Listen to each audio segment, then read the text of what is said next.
Hi, this is Ned Siegfried from Siegfried & Jensen. As proud sponsors of BeliefCast, we hope you are inspired by Todd's weekly podcasts, which contain so many courageous stories of recovery and personal growth. Remember, it's not what happened in the past that matters, it's what happens in the future. We invite you all to work hard and be optimistic about your future. Enjoy today's podcast. Welcome back, everybody. This is Todd Sylvester with the Todd Inspires BeliefCast. Thank you once again for tuning in. As always, thank you for believing in me, and thank you for sharing these episodes with your family and friends. It really does mean the world to me. We bring amazing people on who have been through some amazing things and overcome crazy obstacles, and it's just so inspiring. I'm the fortunate one because I get to sit with them face to face typically, but I'm grateful that you guys are here supporting. I want to give a shout out to my sponsors, Siegfried & Jensen, Wasatch Recovery, Thread Wallets, Maury Nutrition, and we've got a few others that are kind of silent behind the scenes. So thank you as well for believing in me and helping us get the word out. I love you guys, and it means the world to be able to do this on this platform. Today we are joined by Mark Hugenbtobler. Man, I'm telling you guys, I've been wrestling with this because I had it in my mind for the last 3 weeks. This is how you say it, and then I found out I was saying it wrong the whole time. So anyway, thanks for being patient, Mark. Thank you for understanding. I've been called a lot worse. What's that? What's the background on that last name? Swiss German. Yeah. Wow. So, yeah, that's a cool name. Yeah, it's unique. Yeah, It was funny when Dave, our mutual friend from the Other Side Academy, reached out and said, "Hey, you got to get this guy on your podcast." And he mentioned your last name, and I was like, "What kind of name is that?" And he's like, "I'm not sure." But thank you for getting up. You know, you drove a long way to be here this morning to be on this show. It means a lot to me, and I hope you know that we think the world of you. And I know Dave says a lot of good things about you. So well, Todd, thanks for having me on the show. The drive was nothing, because I think the message is important, and I hope that it's something that your listeners can relate to and has value. Yeah, you have an amazing biography, by the way. If I could sum it up, and we can tap into all the specifics, but I mean, you're an amazing teacher. And when it comes down to it, I mean, and I know but again, reading through your bio and the things that you've done and the impact you have on people. And I think you were so good at it as, you eventually got sentenced to prison. Mark, for those that don't know, he's the author of the book, All My Friends Are Felons. And Correct. Kind of a funny story, when I first initially saw that book, I thought, oh, this guy's been to prison. I wonder what he did. Why was he there? That kind of thing. But you were there in a different capacity, which we were going to get into. And it's remarkable what you did and the impact you had on people. So what I'd like to start off with, is tell us a little bit about where you grew up and maybe a little bit about your childhood. Well, I'm from a little. Where do you that's you got to keep it kind of brief. But it's a typical story. I grew up in a white picket fence life. My dad was a dentist. My mom was a homemaker. I had 5 siblings, an older sister, and 4 brothers. I grew up in a little town called Monticello in Utah. Oh yeah. If you're familiar with that, if you go down past Moab another 60 miles, you'll get there. Yeah. I've never been there. I've seen the signs though, but a lot of people have been to Moab, but I had a great growing up, great friends, a lot of influential people in a positive way.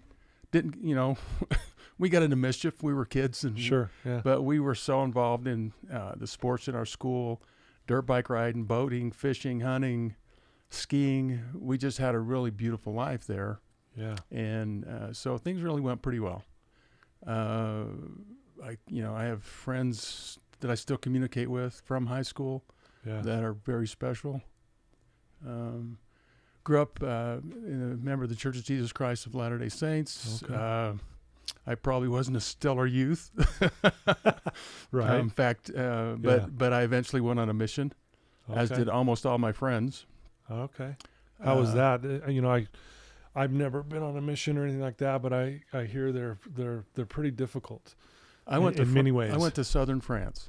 Okay. So some people say, well, you went on vacation, but it was a very life-building experience for me. Mm-hmm. It cemented the things that I believe now. I actually wasn't going to go. I wasn't a firm believer. My friends all were, or my friends all went. Yeah. My parents were. I had an experience that made me decide to go. But before I went, I had to convert myself. I had to really believe in what I was doing. And that took about 8-9 months. And then once I did that, I went, and it was a great experience. It was hard, but it was good. I met a lot of good people. I learned a lot about myself, good and bad. Yeah. Anyway, got home.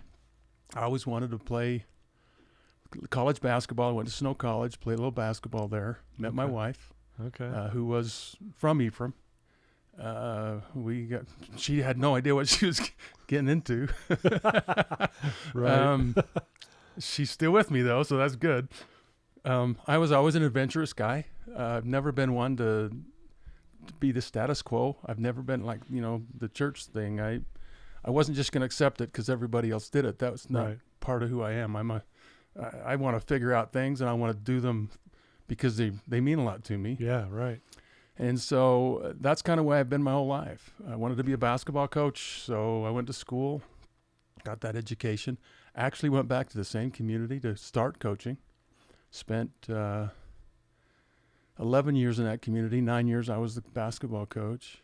In fact, we're organizing our 30th year championship reunion this winter. Really? Wow. The boys that were on that first championship team are going to get together, and we're going to have a fun experience there. So. Wow. Do you mind if I ask how old you are?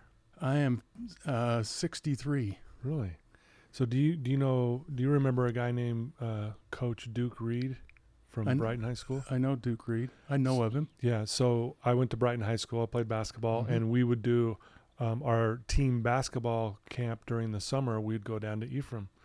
To Snow College. To Snow College, and we would do our basketball camps there, and they were great because there were schools from all over the place that would come, and we'd do this kind of quote unquote camp / tournament for the whole week. You're just playing games with just your having team. games and having fun. Yeah, it was a blast. But I was just curious if you had known him. Ron A. Biglin you probably wouldn't know the coach of Snow College, but I knew Coach Reed. Yeah, knew of him. So. Yeah. So we got that in common. We both love basketball, and you coached it sounds like, and for 23 years, for a long time. Yeah. How was that experience? What? I mean, this is a big question I know, but what were some of the biggest takeaways of being a coach? I did that because, I had great coaches, especially one that became a mentor as I came back to the same school, and he was still there. He wasn't a basketball coach; he was the football coach, but. Just a good friend, and I just wanted to go have, teenage life was tumultuous. You can make a really dumb decision really quick and mess it up. Right. And I just kind of wanted to try to be a part of the solution.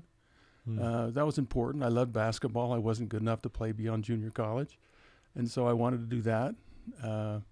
But it was a good life. It was a very hard life. Yeah. I had no idea the ups and downs of it. It was a lot of work, but it was very fulfilling. I have four boys of my own. 3 of them actually played on championship teams with me. Oh wow! The other one was younger, and I didn't actually coach him. But that was a fun experience. I got to work with hundreds of boys. I hope that I had as positive experience, a positive influence on them as they had on me. It was a really growing thing for me. Yeah. Like all people, I had a lot of maturing to do. Sure. When I was young, I was a little bit volatile. As I got older, I was less volatile in most ways, except for at officials. Yeah. But bless their heart. Right. But it was a good experience. It was something that didn't pay a lot of money, but it paid a lot of relationships and dividends. Yeah. So teaching and coaching and to be able to influence kids, I mean, that's got to be very fulfilling thinking back at, even if it was one word you said that made an impact on this person's life that to this day that, hey, my coach told me this and it's really resonated with me the rest of my life. That's kind of cool to think that you could have an impact like that. And that's kind of the pay. You know, you don't. Yeah. I've got a lot of friends that are quite wealthy, and they make a lot of money. I have a really good friend, John Van Sloten, who lives up in Heber, and he said this to me many times. He says, Mark, I've spent my life in money, and you spent your life in people. Mm. And Wow. sometimes I wish I would have spent my life in money, but not really, because I'm a people guy. I just like people, and that's why I'm in this space. Yeah. So. Well, and you're also, like we talked about, you're just, you love learning. Based on what I'm reading off your bio, I mean, you got a BS in mathematics and physical science and computer technology at Weber State. Later, from Utah University, you went to Utah State University, right? Right. In a gifted and talented education there. You love learning. You're very, into education. Where did that come from? I mean, this rambunctious kid who loves sports, where did that come from? Todd, we could talk about that. I read on the 5th grade level when I graduated high school. Really? Yeah. I was not a great student. I had, okay. I have ADHD. They didn't diagnose any of that stuff back then, and I'm kind of glad they didn't. Right. But I was one of those kids who couldn't sit still. I was one of those kids who didn't listen, couldn't sit and listen and learn. Mm-hmm. So those things were all hard for me, but I don't make that as an excuse. I just want to play football. I wanted to go skiing. I wanted to go ride my dirt bike. I didn't want to sit in a classroom and learn a bunch of stuff. Yeah. And it was actually the experience I told you before I went on my LDS mission. I read 6 or 7 really doctrinal books, including the Bible and the Book of Mormon. Yeah. And I read them in about 6 months. Yeah, that's not an easy read. It's not an easy read. So I really learned to read in about 6 months. Yeah. And that was a pretty powerful experience for me, because before that I'd been to Dixie College, and I had a term schedule of 5 classes, and I went to each of those classes on test day. Right. Yeah. Literally, I did. I went to the first day, and I found out when the tests were going to be, and I went back for the tests. And my grades, in high school, I had the girls help me with the homework. Right, yeah. At college, I just said, well, I'm going to take the test and see what I get. So I didn't enjoy learning until I had that experience. And I found out that it's kind of fun. Yeah. And so I, not as much as I used to. I've read, if there's a self-help book on the market that has any value, I probably read it. Yeah. I love history, American history, and I love religion. So. Okay. Love that. So with your experience in teaching and coaching and obviously people seeing the impact you're having and how good you are at it, you had a group of peers that challenged you to do something. Would you mind sharing that story? Help me with sentencing you to prison. Oh, well, encourage me to, okay. Or encouraging. Well, I don't know how we say that. It's, one of the things about being a high school basketball coach in rural Utah is you become infamous. You make a lot of really good friends, but you also have to make a lot of decisions that aren't in everyone's favor. Right. And most of the people that I worked with were very good people, and they would be upset for a week or so, and then they would settle back into life, and their kid would go on to do something different, and everybody's happy. But there were some who didn't handle that as well. And there were a couple of members on the school board there that were not fans. And the reason for that we could go into, but it's not important. Yeah. Also, the principal that I worked with at the high school, we had completely opposite philosophies about education. And again, I could go into that, but it's not important. I define myself as a Chihuahua in a Labrador's body. I'm a big person. I'm 6'2" or 3" and 220 pounds. Guy, but I don't sleep much. I've 5 or 6 hours of sleep a night. I'm going all the time. I have a lot of energy, and so sitting in an office and not doing much was not my cup of tea. And so I was always out engaged. And anyway, the principal and I didn't see eye to eye. Okay. And he had his reasons, and I had mine. And I don't. Right. Anyway, he and those school board members wanted to get rid of me. And I had retired from coaching, was his assistant principal at the time. And I'm the last day of school. It was my 3rd year in that position. And the superintendent called me up to his office at the school district office. I drove up there and walked in, and he said, Mark, you're not going to like this, but you're going to the prison to be the principal. And I kind of went, what? Because I had no interest. This, Right. you know, the school, to kind of give some background, there's a state prison in Gunnison, Utah, Yeah. and it's inside of our school district, and our school district okay. is responsible for the education program inside the prison. Oh yeah, I had no idea. People don't realize Yeah. that. And so but there were some, for example, the man that I replaced is now the superintendent of that school district. Okay. So they used it in a lot of different ways. Sometimes they used it to isolate or to put a teacher they didn't like out of the system, more or less. Other times it was a place to go. For example, often administrators went there as a stepping stone or as just a time to move on to something else, like the superintendent I described. Yeah. Well, I had no interest in going, and I was being sent. The superintendent at the time was a very good person, and he made it as palatable as possible, as financially as well as he said, Mark, give it a couple years. These 2 school board members will be voted out. He was pretty confident, and when that happens, we'll bring you right back in the school. And when it did happen, I had changed so much in my perception that I stayed there for another 6. Wow. Well, I think, you mentioned that, everyone has a perception of criminals in prison. Oh, yeah. And what they think of them, like, man, they're the worst of the worst. They're these horrible people who have done horrible things. And they have. And yeah, but they're not horrible people. They maybe have done a horrible thing, right? And your perception started to change, right? From what I understand is when you get there, you start realizing, well, they're good people, but the system's broken. Yes. They're not getting the help they need to actually change their lives. And you started recognizing that, correct? Correct. I got there and I was going to do my time and get out. Yeah. Literally that was what my thinking was. And, and I started looking around thinking the correction system was trying to help these derelicts, and it was a waste of everybody's time because they were unfixable or unrepairable or unredeemable. But it wasn't 2 months. It wasn't even that long that I started meeting some of these men. And one of them in particular, but all of them, one of them in particular kind of got me started or got us started down this road. But I started realizing that it was a place, the prisons are a hopeless environment. Yeah. The inmates have no hope. They live in a very, very criminally based society inside a prison.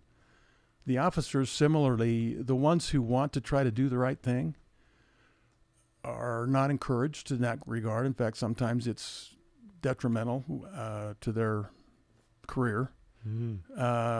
Most of the guards, now I want to do a pre-apology. Yeah. I don't want to offend anyone or even be slight anyone. Yeah. Most of the officers I met are good people. In fact, they live in my community. We're a small town, and I knew them, and they're trying to do the right thing. It's just the system tells them the wrong thing. The system tells them that what I described. They're derelicts. They're a waste of time. They're all dangerous. You can't trust any of them. We just house them.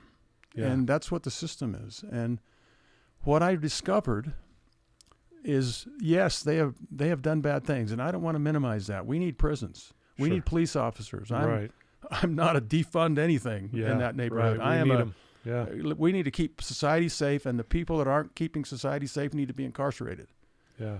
But what I found out is once they're incarcerated, they're just taught or they're just put in an environment where their criminality perpetuates itself. Yeah. And though they have programming and they have all these things that they do, none of it is at all effective. And most importantly, I found that they want to change. The men, they want to improve. Yeah. They want to become better. They want to find out what's wrong with them. Right. And fix it. I mean, they're in an environment that's the bottom of the pool.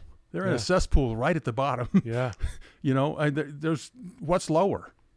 And so they don't want to live there. They don't want to be there. They want to figure out how to get up and out of the cesspool and have a life like you have, or like I have, or like our neighbors have. For sure. So that's what I discovered. Well, you shared with me some statistics, and I thought that those were pretty profound. I don't know if you know them by heart. Do you want to share some of those statistics to give our listeners an understanding of this upward battle that you were facing and that we still face to this day? Yeah. With changing these people. 95% of the incarcerated people in the United States will be eventually released from prison. 95%. Over 70% of them will return to prison within 5 years. Wow. So there's something not working in the system. You've interviewed Dave DeRocher at the Other Side Academy. Yeah. They have a plus 70% success rate in their program with the same demographic.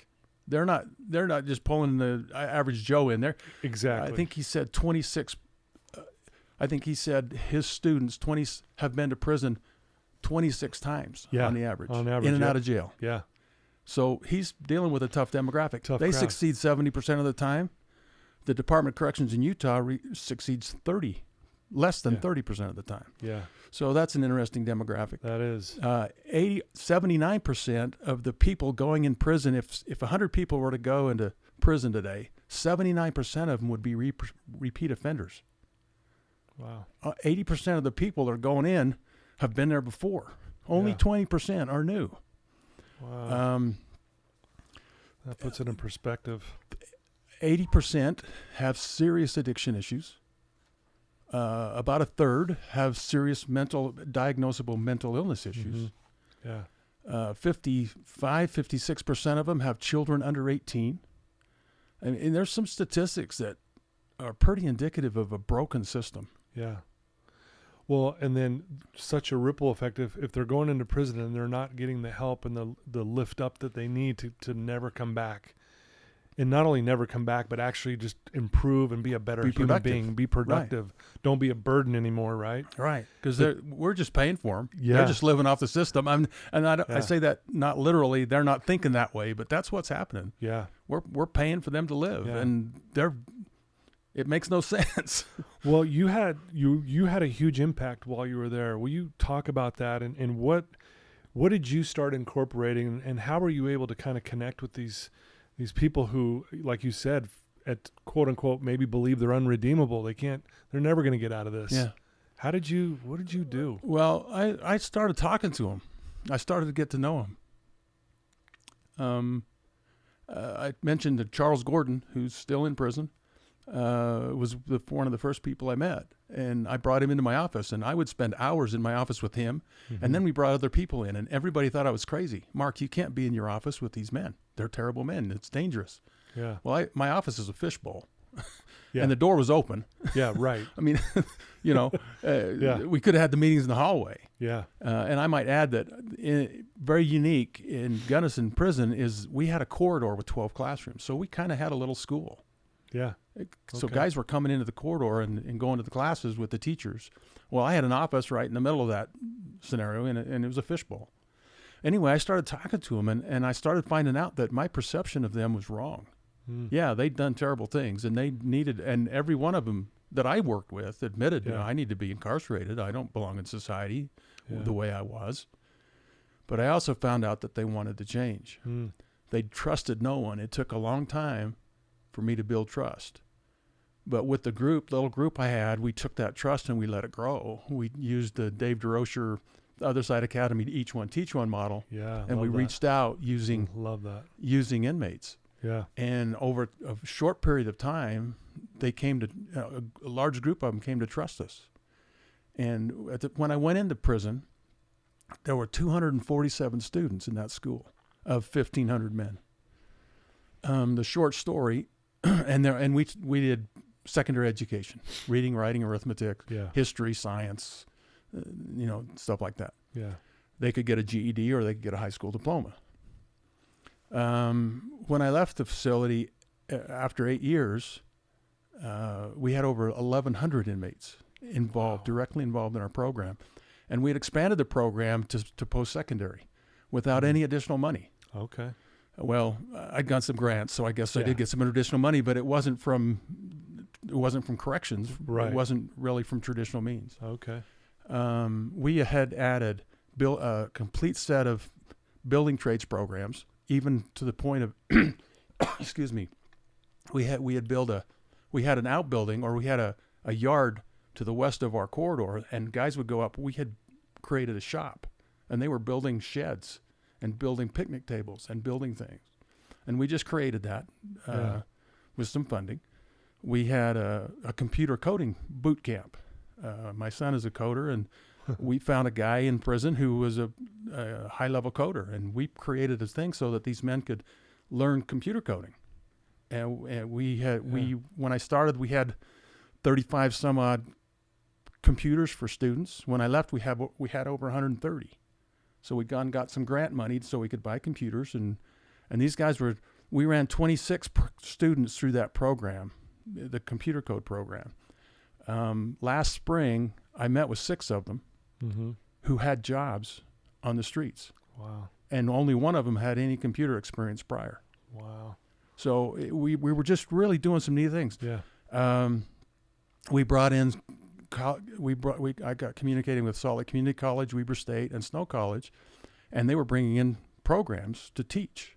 Salt Lake Community College had a professor that would communicate with me, and I would communicate with one of our teacher students, and they would teach the class, give the homework, receive the homework, we'd ship it back up, we'd do all the testing. We had a testing center, so it was just like a university. Yeah. If they wanted to take a test for a class, for anything, they went to this testing center, so it was secure. Snow College, we actually hired isn't the right word. Snow College approved inmates who had master's degrees in business, one of them, to teach business classes and give credit. Really? Yeah. That's amazing. And so we did some really neat things. Yeah. And it was really exciting. We had 1,100 students. I had over 100 volunteers, inmates who would come and give at least 10 hours every week just to serve. They didn't get paid. They didn't receive any remuneration. We'd give them an incentive once a year. We brought them in, let them watch a movie, and gave them some popcorn. Yeah. And it's amazing what you can get guys to do for popcorn. Right? You go to primary and you don't bring Skittles or you don't bring M&Ms. You're not very smart. Not very smart. Exactly. So that's what we did, and it was amazing. Yeah. But when we first started, men were dragging their feet. They did not want to come, and when we got to the end, they were anxiously engaged in their learning and trying to improve themselves. Is what they were doing. They saw someone who cared, someone who loved them, and someone who wasn't working for the government. Yeah.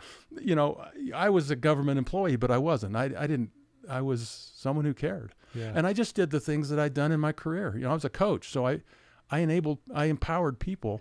Yeah. I empowered my players to improve, and that's all we did here. We just empowered this starting with a small group of inmates, and it spread to a larger group of inmates, and we just empowered them.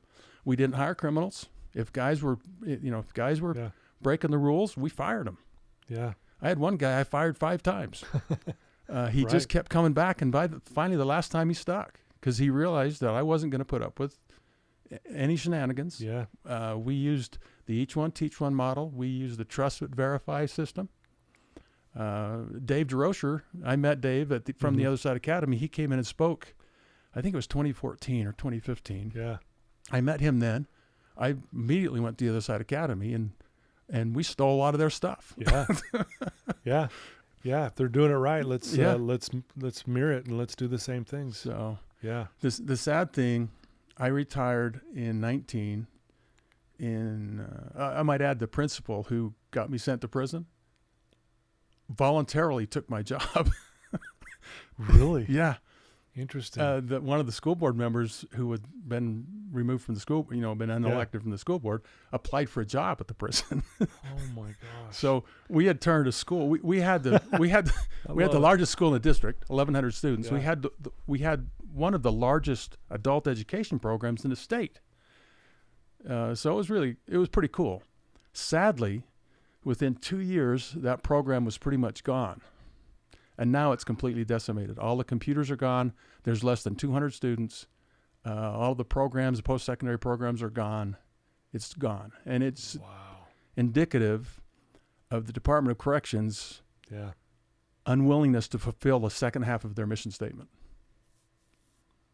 And it's sad. And that's why I'm back in this space. Well, that's part of why I'm back in this space. I stayed in this space. I wrote the book, All My Friends Are Felons. That created a little homemade committee of people, of like-minded people who got together, a senator and Paige Norton and John Van Sloten and other people right now, Senator Darren Owens. And we started working for legislative change to try to figure out how to fix this broken system. We worked and we got discouraged, and then we come back and we go. And but then something happened this spring that brought me back into the space with both feet. And it's the reason why we started our podcast. We have a podcast, All My Friends Are Felons, where we interview formerly incarcerated who have changed their lives. And their neighbors don't know that they were incarcerated because they live just like you and me. Yeah, you never know. They go to work. They take care of their families. They're good neighbors. But we interview those people, and it's been quite a fun experience. We just launched October 16th. Wow, congratulations. That's awesome. And we're doing quite well. We have fun stories. But the reason I got back into the space is in the spring, I had known 3 in the state of Utah. There's what's called the executive director of the Department of Corrections, who's the boss over the wardens. He's the guy. He's the where the buck stops. Yeah. I had known 3 of them previously, and though they were real good men, they had no idea how to attack the problem. In fact, one of them didn't even think there was a problem. They couldn't fix it. The machine is so big they couldn't fix it. Yeah. In the spring, the governor appointed a man named Brian Redd to be the new director. And the story of me finding out that is, there's a lot of fun stories in there, but the short story is Brian is an amazing person. He was actually in charge of Project Rio Grande here in Salt Lake City to help to deal with the homeless population and to find solutions. He did that about, I'm guessing, 5-7 years ago, something like that, very successfully. Although he's gone and it's gone, the project. Anyway, he's taken over the prison system, and he's a new executive director. Yeah. And he's an amazing guy. And he played basketball for me 35 years ago. Wow. Yeah.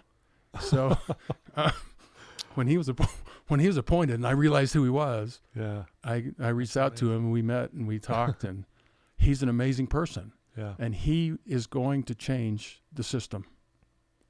He is going to work with his people, and he's not a come in and smash with the hammer kind of a guy. He just knows how to minister, how to do it. Yeah. And how to.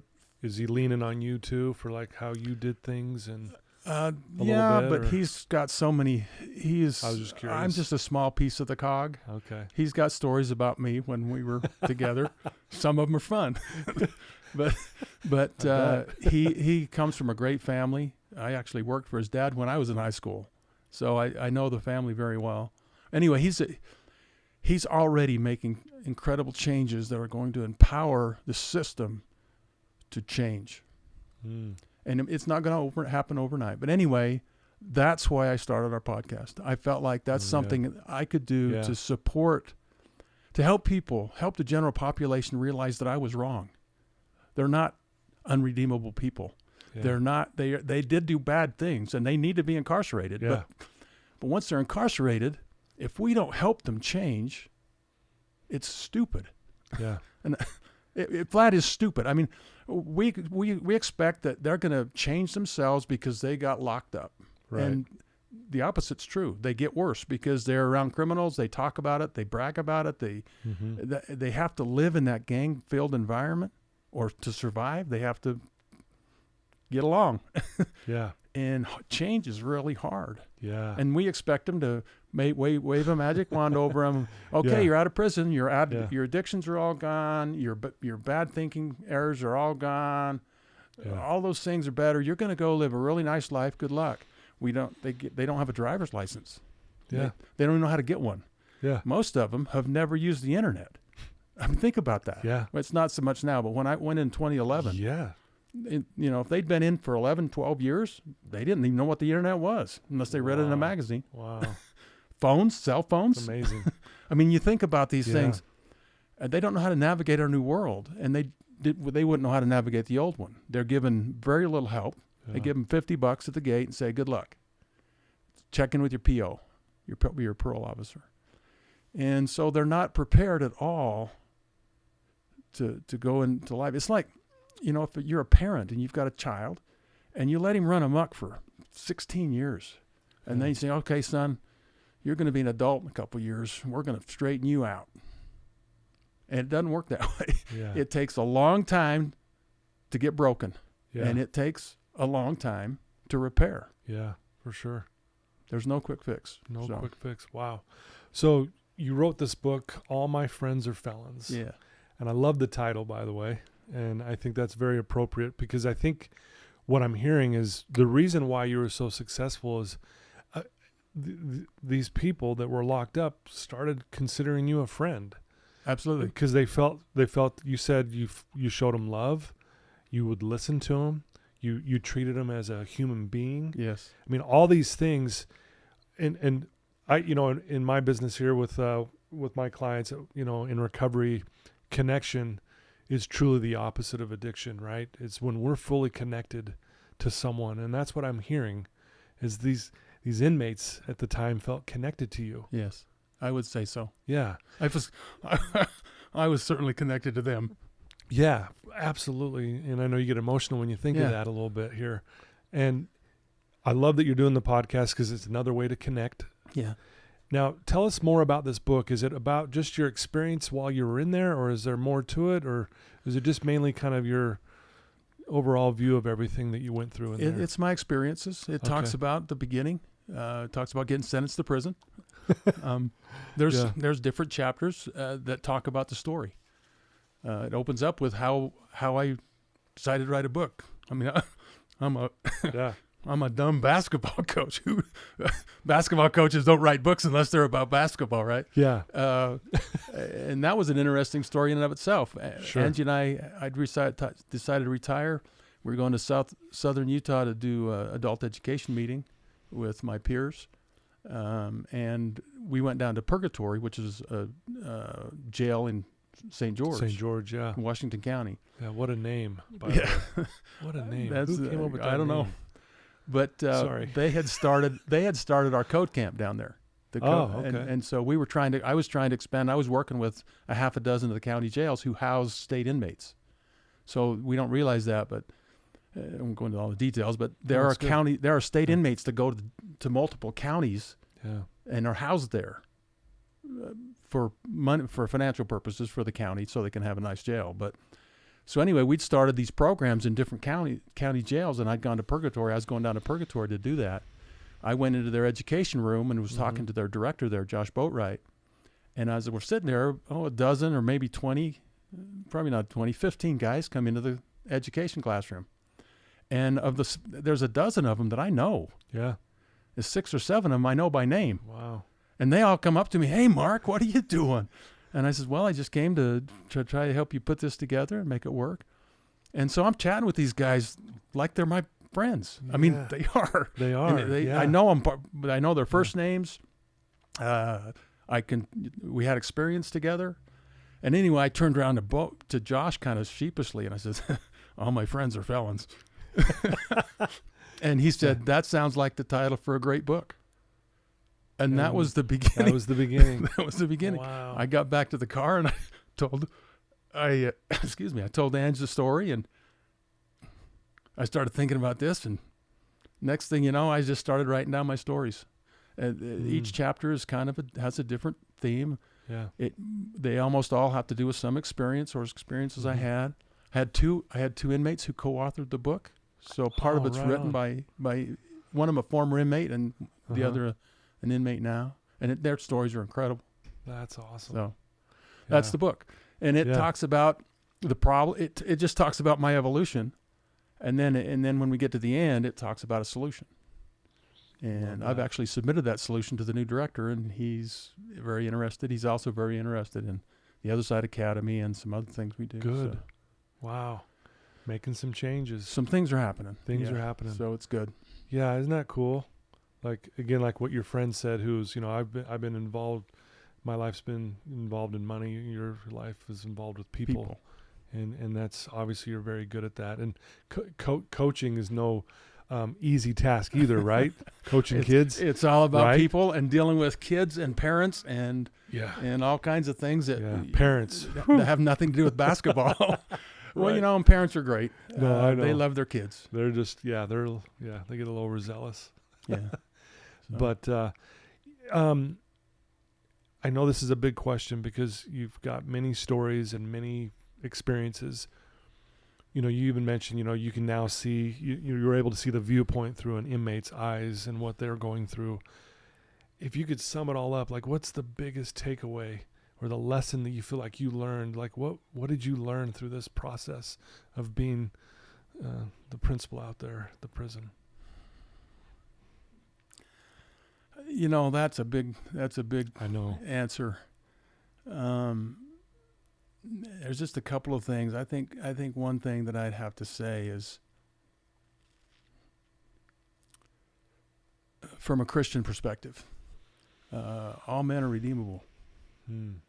And it's often the case in our culture. We live in a wonderful state. I assume you're born in Utah. Yeah. I'm from It is a wonderful place to live. It really is. There are great people. Yeah. And of all denominations. It's just a wonderful state. But sometimes I think we think redemption stops with the suffix of felon. I did. Yeah. I thought, those guys they're derelicts. Yeah. They're trash. They're garbage. And I came to realize that I was wrong.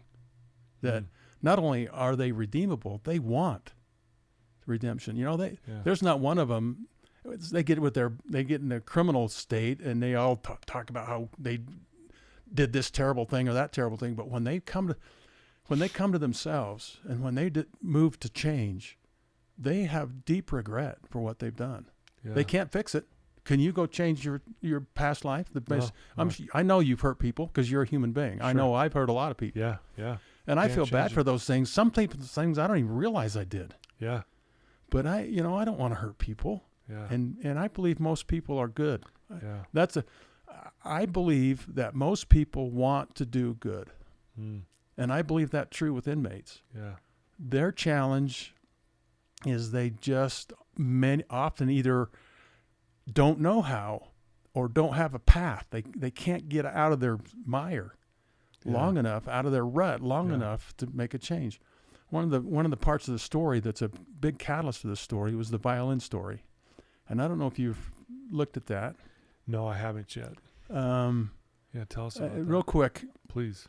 In 2016, the Department of Corrections did a symposium at Salt Lake Community College. And it was the one time when I really had a lot of hope. It was a wonderful symposium. They brought in a bunch of speakers. The lieutenant governor spoke, several senators spoke, a legislator spoke, a judge spoke. Mm-hmm. But the most impactful speaker to me was a felon. Yeah. Formerly incarcerated. Yeah. And he told his story. And he had been born in, or he'd been raised in, or he was living in Montana with his mom, his sister, and then his mom had a boyfriend.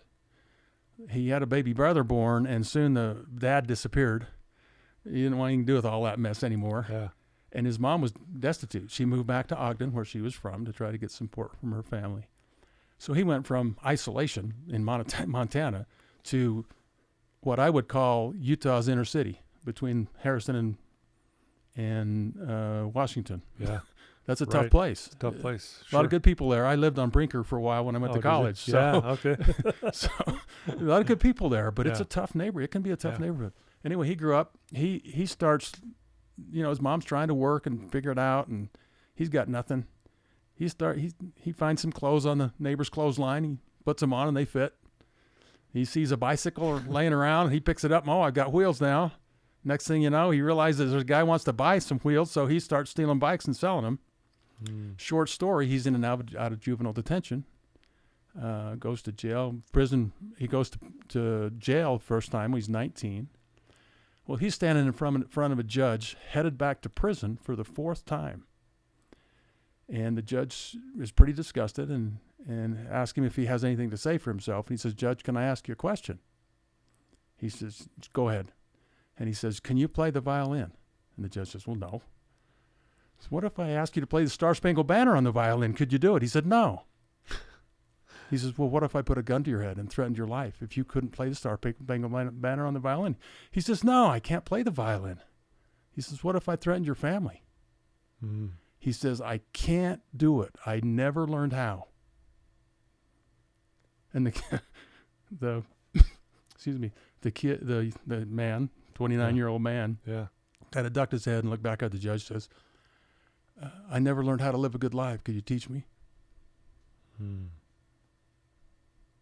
Wow. That's the Dave DeRocher story in a different version. Exactly. So this judge, instead of sending him to prison, sending him to a therapeutic community, rehab facility, actually.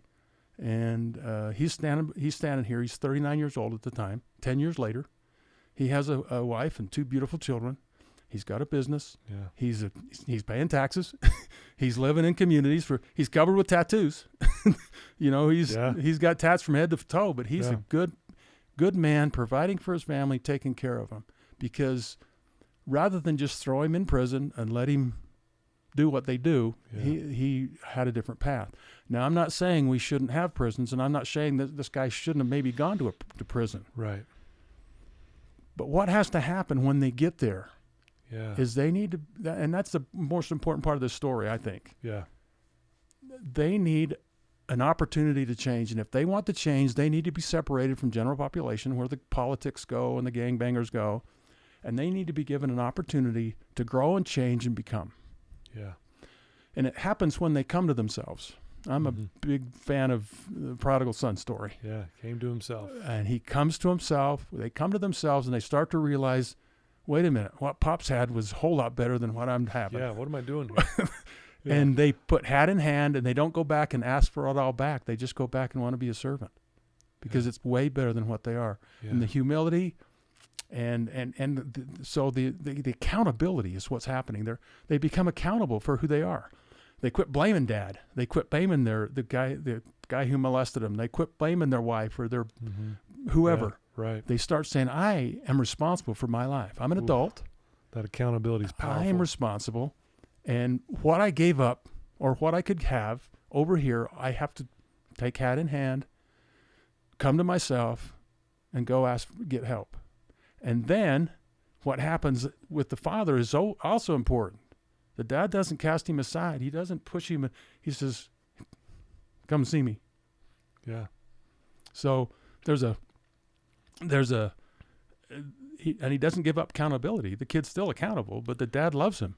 Yeah. And the dad helps him regain what he had. Yeah. And that's what has to happen.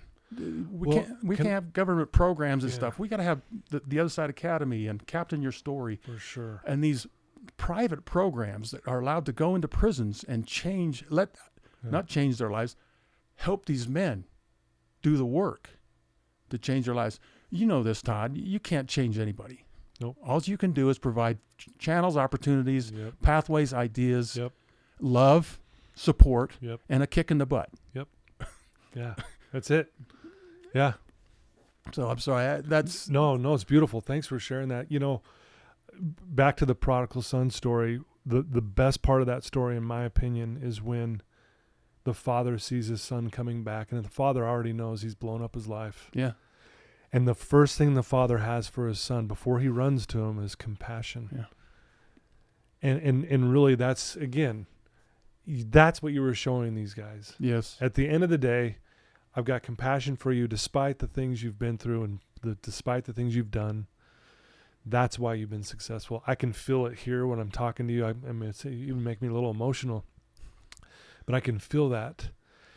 And we need more people like you who are doing these things because these people need a chance. And you're right. We can't do it for them, but we can definitely, help them and walk the walk with them, if you will. They want to walk the walk. Yep.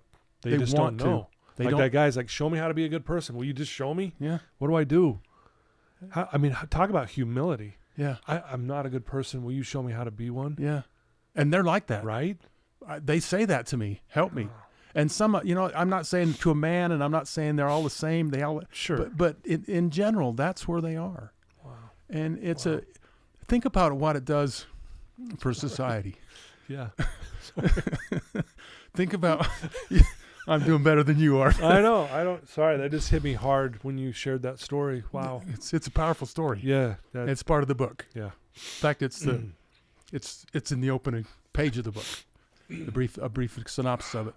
But I want to just imagine, look at, We don't trust felons. Why don't we? 70% of them go back.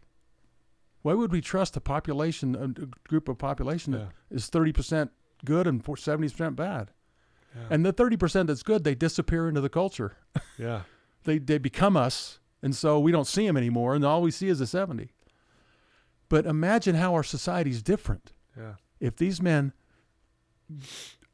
come to themselves, are provided pathways, true, honest, real pathways, not in 6 months, not even, we're talking, it takes them 10 years to get broke. Yeah. We're going to fix them in 10 days, 10 months? Yeah. How about 2, 3, 4 years? Yeah. How about 8 years? Yeah. Dave DeRocher. He stayed there 8 years. Yeah, at Delancey Street for 8 years. Yep. And so we need to have those kind of programs on the inside where the criminal behavior is gone. The criminals live on that side of the prison, and the guys that want to change live on this side, and there's no interaction. Yeah, they're completely separated from the criminal. Yeah, and the officers. I love officers, and we need officers, but officers can't do this. Officers keep the peace. Officers arrest, and they're important. Sure. They throw a guy on the ground, throw him in handcuffs. They keep someone else from getting hurt. That's what they do, and we need them. Yeah. But they're not designed, and they're not trained, and don't have the ability to do what you do, do what Dave DeRocher does. Yeah. Dave has lived experience. Sure. He knows what it like. He knows what it like to be a dirtbag. Right. He's a self-proclaimed dirtment when he is. But he's the most wonderful man I know. Yeah. He's as good a guy as God put on the planet. Amen to that, man. And so we need to separate them. We need to let them live that way for years. Yeah. And then once they get close to the gate, we need to let them go out for a day and come back, and then go out for a couple of days in a row and come back. Yeah. And so we're just, okay, here we go. They get their feet wet, and they get their driver's license. They find a place to live. They reconnect with people they should reconnect with, and don't with the people they can't. Exactly. And they know that, so they don't even try. Yeah. And then instead of a big release date, they gradually work into now you're out for a week, and now you're out for a month. Yeah. And then come back and see us, and now you're free. Yeah. And they go to work. They're faithful. The best employees I ever had. I had about 46 employees that were inmates. Best employees I ever had. Yeah. 60, 70-hour weeks. Of course, they didn't have a lot else to do, but hardworking. I could trust them. Yep. They were doing the right thing. Were they perfect, man? No. But I had to deal with things just like every other employee. Right. But they were great. So wow. That's what we need to do. And that's what we're calling this a movement. That's what our movement's about is helping Brian, the new director, change the system, create change so that these men can change. Sometimes we hear the old adage that time heals all wounds. Maybe before I go there, hurt people hurt people. Yep. Very seldom does a healthy person, an unhurt person, hurt another person. Yeah. Hurt people hurt people. Yeah. And our system perpetuates that principle the way it is now. And we need judges. I don't think we need to change a ton I think we need to empower police officers to do. They have a dangerous, scary job. Yeah. We don't want to limit them and tie their hands. Yeah. Do we want them to act judiciously? Sure. Right. But, they have to make some choices that are pretty tough in the split second, and we're second guessing them. Yeah. So we don't want to do that. Yeah. Judges have a job to do, and they need to take these people off the streets. They need to, because hurt people hurt people. Yep. But then we need to help them change over time. There's an old adage that says time heals all wounds, because there's wounds in this world everywhere. Right. But I don't think that's true at all. I think change heals all wounds over time, because change takes time. Love that. And service is the salve for those wounds. Amen to that. And that's what, imagine our society, how our society changes if 30% of the inmates go back instead of 70. Imagine everybody says, well, the prisons will be empty. Well, they won't be empty because there's a whole lot of other people that can benefit from a positive corrections system. Exactly. The system will never be unused. It might Right. it might go down a little bit, Might which go is down, which would be great. a great thing. Yeah. But there's so many people out there that are hurting and hurting others. Yeah. And so we bring that, they would get arrested because they broke the law. And we bring them in, and then when they come to themselves, we help them change and we let them out. And when they come out, they're ready to be good people, good citizens. They're they're becoming what they want to become. Yeah. We're not forcing them, we're not making them, they're choosing, and they will. Wow. So that's the movement. It's amazing. And I love it. we're trying to What a great movement. Yeah. Wow. Man, you're well spoken, and I love how you just conduct yourself and carry yourself. I can feel it in the room. I know those listening to it can feel it as well. You remind me a lot like Dave. I love Dave. Yeah. He's an inspiration to me. Yeah. You know? I'd like to hire you two to be my bodyguards.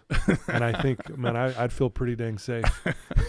Well, we're both pretty big guys. Yes, you are. If there's someone listening to you right now, and you've already shared some awesome stuff, who's struggling, they're in a dark place, and they're lost. What would you tell that one person who's listening to you right now?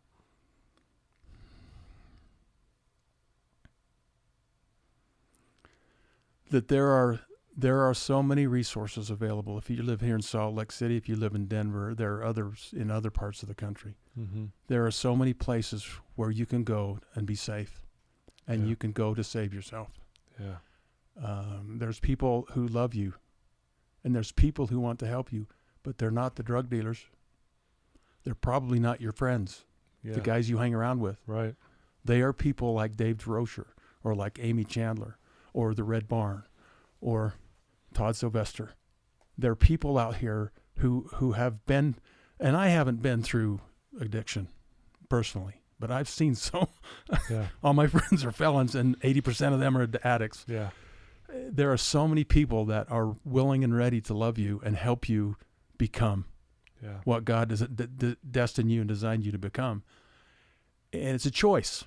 You know, you fall into addiction, and you lose your ability to choose. The addiction takes over your life, right. And you've given up that ability to choose. But you've got to find a time when you've got to say, I don't want to live this way anymore. And then you've got to reach out to people who can, maybe it's a local bishop, maybe it's a pastor, maybe it's somebody who you can go, listen, I want change, help me. Those people can find you the resources you need. Yeah. Get out of that world, because Yeah. you'll never change in that yucky world you're in. Yeah. So realize that there are so many good people out here that want to help you. I love that. And come.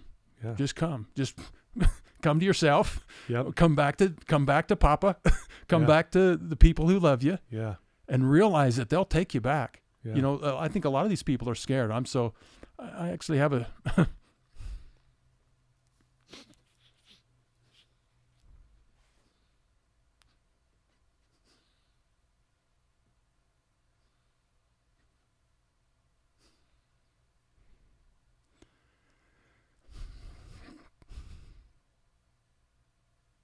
I was going to tell a personal story, but I think I won't.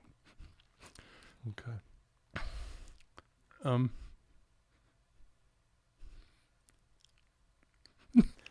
You started this.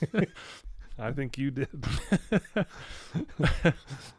There are so many people that want to help you, Mm-hmm. like you, Todd, like me, Yeah. like Dave. I don't know everyone, Right. but in any community you're in, you can find a church leader. You can find Right. a priest. Mm-hmm. You can go to a doctor. Yeah. Don't let him prescribe you medication. Just find someone who wants to help you and get out of the world. Yeah. And there will be people all over helping you. There are so many programs even here in little Salt Lake City. And that's the answer. Don't settle. Don't say I'm not worth it. You are. Yeah. You are worth it. I love it. It's great advice, and I agree with you. There's plenty of people out there that want to help and make a difference. Yes. So you're not alone. It may feel like you're alone. Right. But reach out. And with that said, if someone who's listening to this as well wants to get your book, they want to listen to your podcast, they maybe even want to ask you a question, what would be the best way for them to reach out to you? We're on Facebook and Instagram. Okay. All My Friends Are Felons. It's an easy thing to remember. That's pretty easy to remember. Yeah. My book publisher really didn't want me to use that name, and I said, "You don't have a choice. We're going to use it because I like it." Yeah. The book is on Amazon. It's also on Audible. So Awesome. I just recently put it on Audible so people can Right listen on. to it. Did you do it? Is it your I did. voice? It's my voice, and I'm not the best reader in That's the world. not an easy task. It was quite arduous, actually. Yes. And I'm not the most fluent reader in that sense, but I hope it's I'm heartfelt. Sure it's great. Sure it's great. All My Friends Are Felons podcast. You can get it on any platform. Yeah. I'll put all of the links and everything in the show notes when we go live with this, so people will just quickly be able to get there. And great stories. And it's about I just let these people tell their stories. Yeah. Had a lady on last week. And her story was, if that doesn't bring tears to your eyes, you got no emotion in you at all. Yeah. She's got quite a story, and I visited with a lady. I get phone calls of people who want to be on the show, and we talk, and it's it's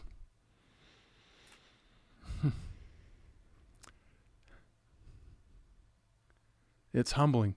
Yeah. To hear some of these stories. And if I told a lady last night, I said, Evelyn, if I were in your shoes, I wouldn't be where you are. I'd probably be dead. Yeah. I'd be in a homeless shelter. I'd be living. I mean, how did you come so far? How are you doing this? Yeah. And I'm just so amazed by these people, how they come out of this. I'm glad you said that, because I find myself all the time going, people are astonishing. Oh, they're astonishing. They're wonderful. And it's those people. It's you that's listening. It's at the bottom of the pit. Yes. It's you that's wonderful. Yeah. You can do this. I've seen it. I hear the stories, and I meet these people. And it's you matter.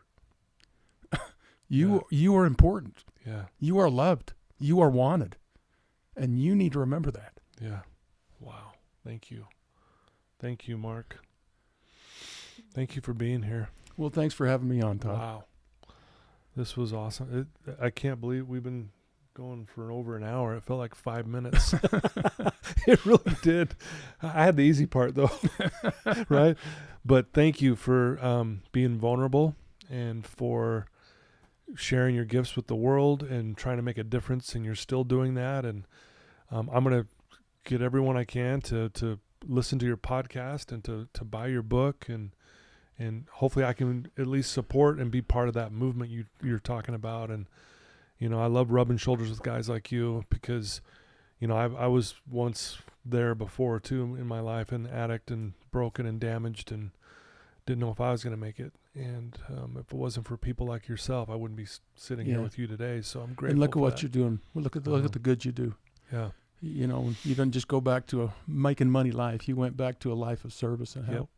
Yeah. And service is a great balm. Yeah. It's the balm that heals all wounds. Yeah, it is. And I want to share something maybe to end with this. I had a client of mine here who he got up and he goes, "Can I share this with the group?" I'm like, "Yeah, what is it?" And he goes, and he was quoting someone else, but he put it in his own words. And here's what he said. He said, "I tried to find myself I could not see. I tried to find my God eluded me. I tried to find my brother, I found all three." And I thought, wow. And I said the same thing. I went, wow. I go, there it is. Wow. There it is. I'm going to steal that. Yeah, you can. It's because I stole it from him.